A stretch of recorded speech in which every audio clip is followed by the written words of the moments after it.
Hello guys, welcome back to my channel. তো আজকে আমাদের বাড়িতে রান্না পূজা আছে, সেই জন্য আমি একটা ছোট্ট মিনি ব্লগ বানালাম। তো এখন আমি রান্নাবান্না করে নেবো। তো চলো দেখা যাক কী কী রান্নাবান্না হয়েছে।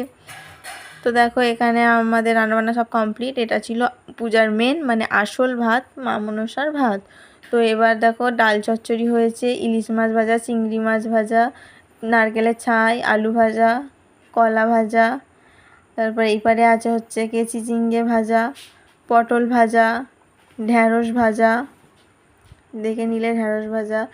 এবার দেখো হচ্ছে কি আছে, এইপারে আছে পায়েস, এটা বেগুন ভাজা, এর নিচে পান্তার হাঁড়ি, এটা হচ্ছে কি তেলের পিঠে ছিল। তো দেখো, এখানে মা আর আমি একটু পূজা করে নিচ্ছিলাম। তো এই পর্যন্ত ব্লগটা থাকলো। যদি ভালো লেগে থাকে আমার চ্যানেলটা সবাই একটু সাবস্ক্রাইব করে দেবে আর লাইক করে দেবে অবশ্যই। আর নেক্সট ভিডিওটার জন্য অবশ্যই তোমরা সাবস্ক্রাইব করবে আর পাশে থাকা